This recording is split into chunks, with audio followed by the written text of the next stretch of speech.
नमस्कार, जय भीम। बीपीएसए विचारधारा इस यूट्यूब चैनल पर मैं अमित आप सभी का स्वागत करता हूँ।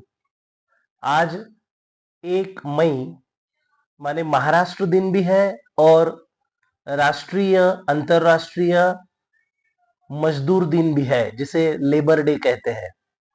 इसी संदर्भ में भारत के परिप्रेक्ष्य में लेबर डे का या फिर मजदूर दिन का जो महत्व है वो सबसे ज्यादा है और मजदूरों के सर्वांगीण उत्थान में डॉक्टर बाबा साहब अंबेडकर की जो भूमिका रही है वो बेहद महत्वपूर्ण है। और इस भूमिका को भारत के मजदूरों तक पहुंचाने की जिम्मेवारी जिन सरकारों की थी उन्होंने वह काम किया है, ऐसे हमें दिखाई नहीं देता।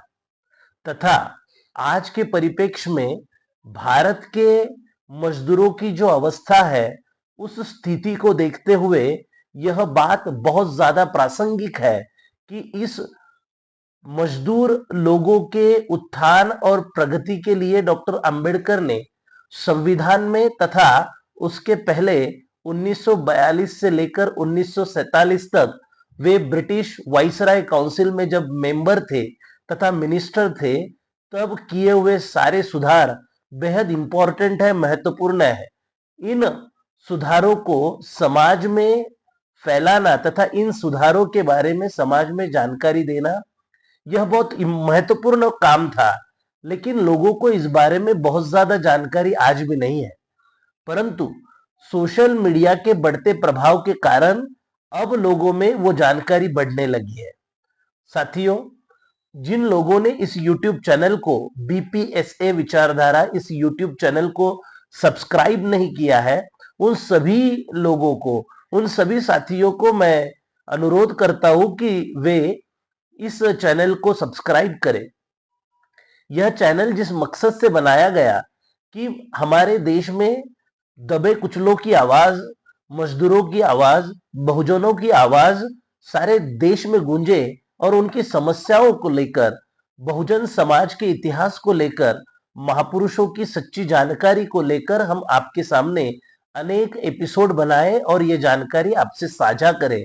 इस निर्धार से या उद्देश्य से इस चैनल को बनाया गया। आपसे मैं अमित अनुरोध करता हूं कि आप इस चैनल को सब्सक्राइब करें, शेयर करें और आपकी जो राय है, ओपिनियन है, वो नीचे बिल्कुल कमेंट बॉक्स में दे।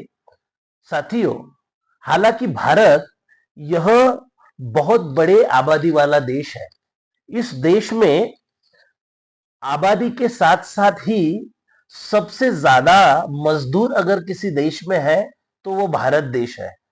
भारत देश में सबसे ज्यादा वर्कफोर्स है, मजदूरों की संख्या है और उसमें भी सबसे महत्वपूर्ण बात है कि यह मजदूर वर्ग असंगठित क्षेत्र में फैला हुआ है और उनकी असंगठित क्षेत्र में फैले हुए मजदूर लोगों की जो समस्या है वो सबसे भयंकर समस्या है। मजदूरों के डॉक्टर बाबा साहब अंबेडकर का मजदूरों की समस्याओं को देखने का नजरिया बाकी लोगों से बिल्कुल अलग है, भिन्न है। डॉक्टर बाबा साहब अंबेडकर का मजदूरों की समस्याओं के तरफ देखने का जो नजरिया है वो नजरिया अब तक अनेक विद्वानों ने नजरअंदाज किया हुआ है।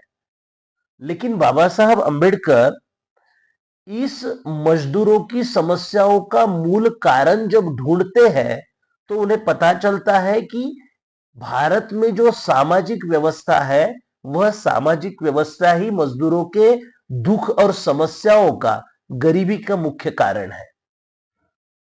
बाबा साहब अंबेडकर कहते हैं यहाँ की समाज व्यवस्था जिसमें उच्च वर्णीय ब्राह्मणों का वर्चस्व है, उसी तरह इस देश में और एक महत्वपूर्ण चीज है, यह व्यवस्था पूंजीपतियों के समर्थन में है। 1938 में जीआईपी रेलवे मजदूर कॉन्फ्रेंस में भाषण करते वक्त मजदूरों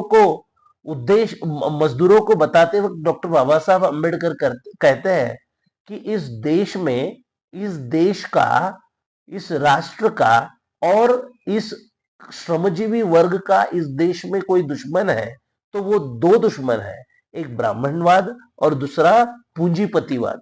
बाबा साहब अंबेडकर मजदूरों की वर्तमान समस्याओं को और वर्तमान समस्याओं का कारण बताते वक्त स्पष्ट रूप से दो बातें कहते हैं कि इस समस्याओं के मुख्य कारण अगर कुछ है तो वो ब्राह्मणवाद है और दूसरा पूंजीपतिवाद है।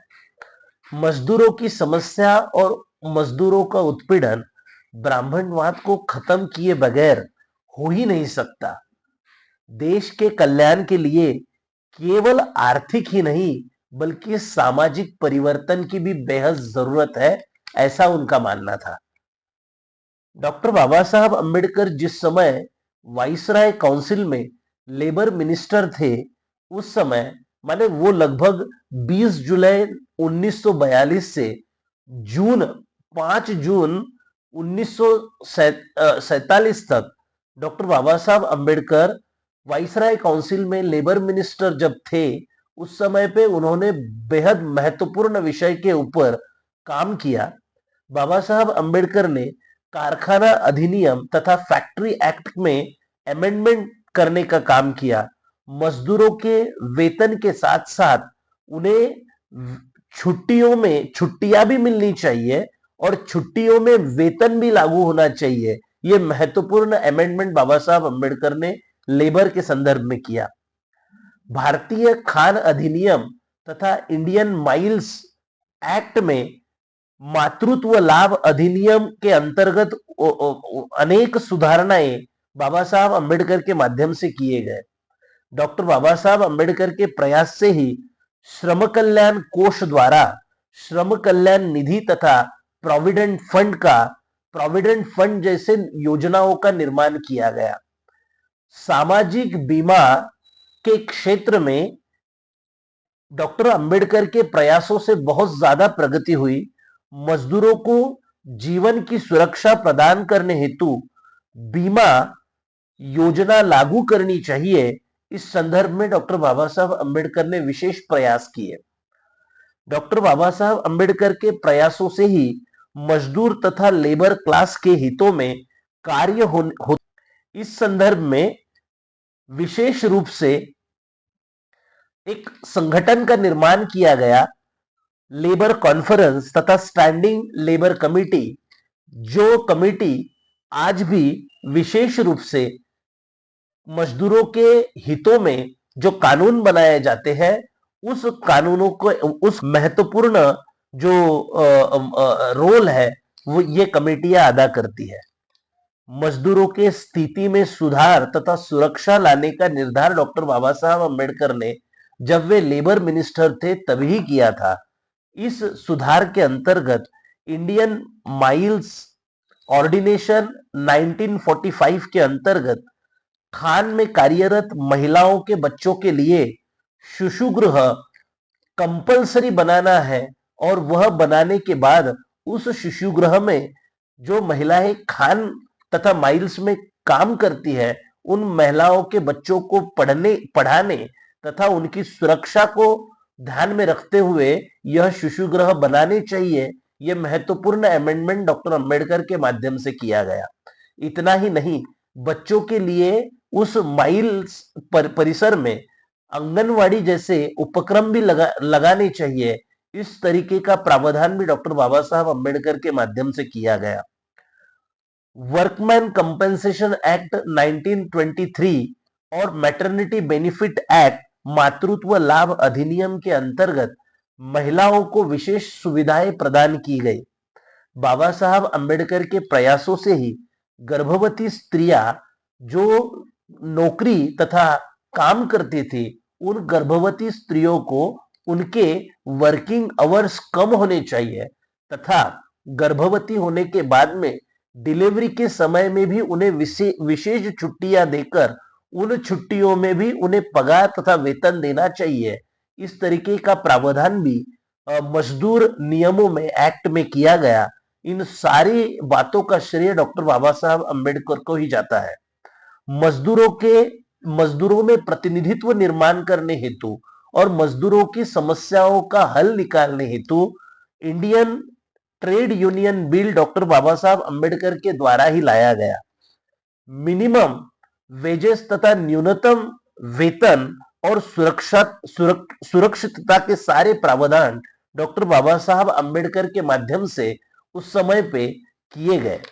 इतना ही नहीं, समान वेतन स्त्री और पुरुष इन दोनों को भी किसी भी प्रकार का इनमें भेद न रखते हुए समान वेतन मिलना चाहिए, इसके पक्षधर डॉक्टर अंबेडकर थे।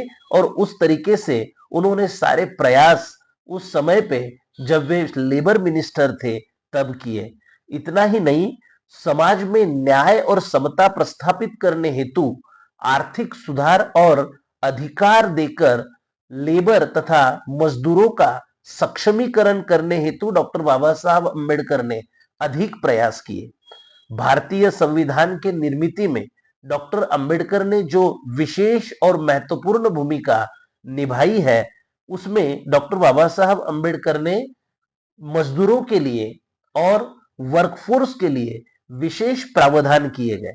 में समान अधिकार, समान वेतन, उचित वेतन, डिग्निफाइड वर्किंग कंडीशन तथा श्रमस्थान आदि अनेक चीजों के ऊपर विशेष ध्यान रखा गया। मित्रों, आज भारत में मजदूरों की अवस्था अत्यंत भयंकर है। मजदूरों को आज जिस स्तर का जीवन ज्ञापन करना पड़ रहा है, वह देखकर आज भारत जिस स्तर पर पहुंच गया है मजदूरों के संदर्भ में, वह हालत बहुत खराब है। डॉक्टर बाबा साहब अंबेडकर ने जिस उद्देश्य से यह सारी बातें कानूनी तरीके से संविधान में लागू की, वह सारी बातें मजदूर वर्ग तथा श्रमजीवी वर्ग के समर्थन में थी।